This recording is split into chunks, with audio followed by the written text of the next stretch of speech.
Hello, it's Nikki. Welcome back to this action series. If you missed part one, do go back because it will all make sense and I can give you a bit of background information with that. But if you are here and you have watched that one, we can crack on because I've got 5 things to share with you today that are hopefully going to help you make some really excellent moves in the right direction for you.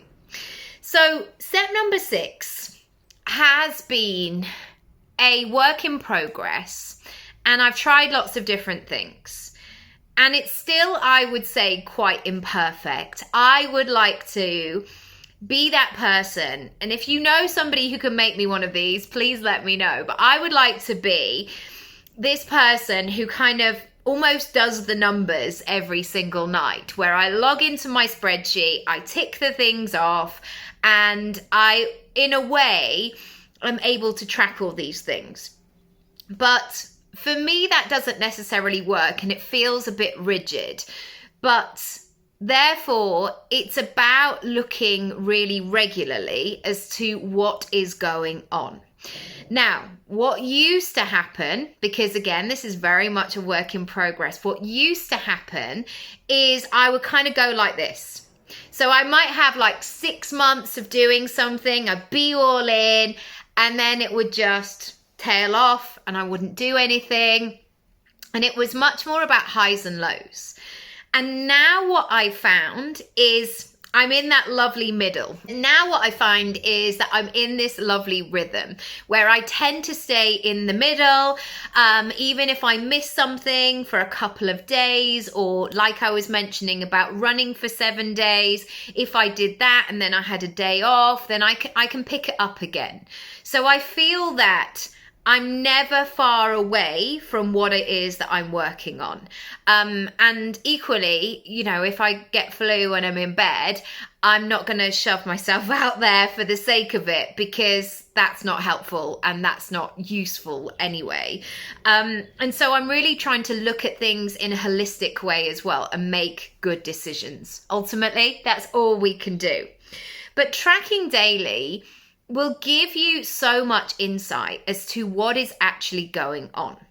And here's something that can happen sometimes is that we don't want to look because we associate negative feelings with what is going on. As in, I know people who want to improve their money situation, for example, but they're nervous about looking at their bank account. They don't necessarily want to look at their bank account because, I don't know, it feels major, it feels scary, it feels like there's so much to do. But if you can build that habit of really getting to know yourself, of really seeing what works, whatever goal it is that you're working on, you'll get to know you even better.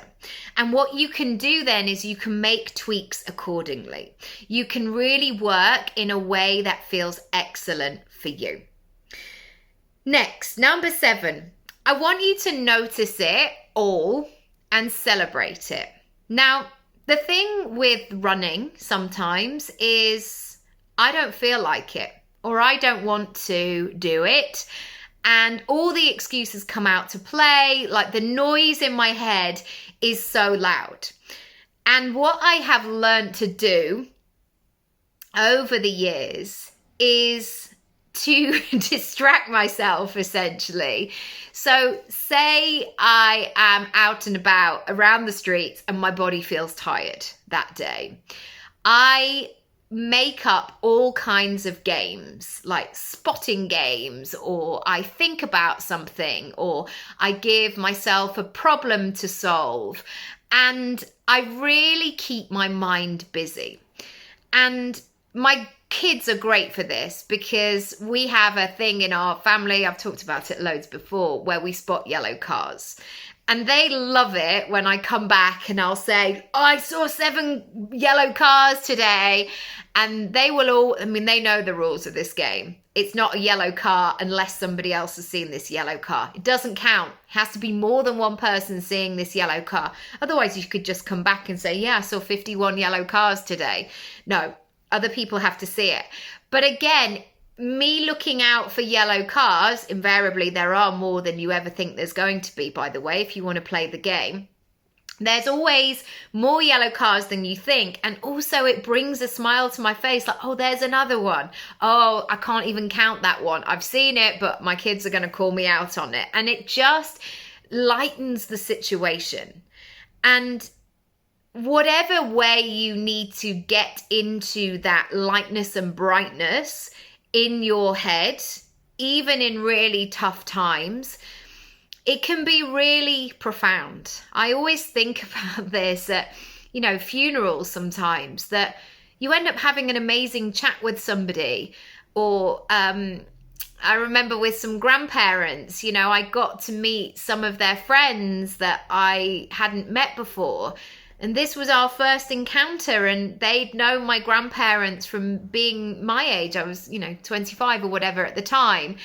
And they saw a similarity, and it was a mad thing. So there's always some kind of something to focus on. I mean, not in all situations, but the majority, what we're talking about in this moment, in terms of transformation, there is often some good to come from it. And I also, whenever I go running, for example, I'm also looking at all of the advantages to that. Equally, 10 years ago when I was really working on my money mindset, I reframed that sense of looking at my bank account every day going, isn't it cool that I get to be financially independent? Isn't it great that I can look at my bank account on my phone? And again, sometimes it sounds a bit Miss World when you're saying these things to yourself, but whatever gets you through, man, whatever gets you through. Number 8, eliminate. You might not just be able to, bin off all your friends and families or anything like that, nor would you want to for the most part. But I'm talking about those things that don't serve you. Maybe it is those relationships or those gatherings or those environments where you feel really pressured to drink all of the drinks and not go to bed, or when people have a different attitude to you or a different set of values.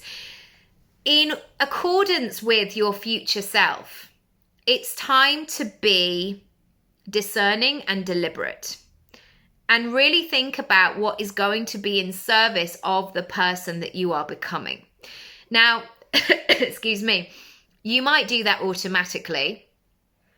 Say you had a job interview tomorrow, you're like, I'm not going to go out to a club tonight and roll in at 4:00 in the morning. I mean, you're probably not going to go, I'm recording this on a Monday, you're probably not going to go to a club on a Monday night anyway, but you get the gist. Sometimes we can edit those things. But when they are less extreme, these things have become so part of us that we don't even question it. We don't even think about it being another way or if it's actually helping us or not. And so as you work towards what it is that you're doing, be willing to be open about elimination and keep asking yourself, what do you need to do here? What's not serving you? And it may not be a sense that you can just cut a cord and it be done. You might have to soften things gently and slowly eliminate them in that way. Number 9, upgrade. How can you take this tracking expansion to the next level? So to give you a very tangible example, when I work on my exercise goals, I make sure that I wear things that fit me, that feel good. I buy myself nice trainers. I've got like a bum bag thing for my keys and my phone, but it's good because it stops things jiggling about. And it's great. I love it. It all works for me. And whatever it is that you're working on, it doesn't even necessarily have to cost loads of money where you have to go out and spend loads of money on sports kit. But it could be lighting a candle. It could be sitting in your favorite chair. It could be doing another lovely habit or ritual alongside this one, because it kind of locks it in. It could be using your best things that maybe you've put to the side and you've forgotten about. Wherever you can elevate the process, please do so. And number 10, I want you to notice the ripple effect.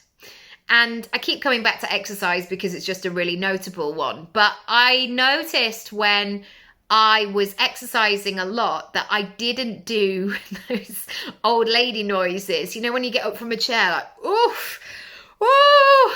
You know, I wasn't doing that because I felt fit. I felt strong, fit. I felt energized. I felt good.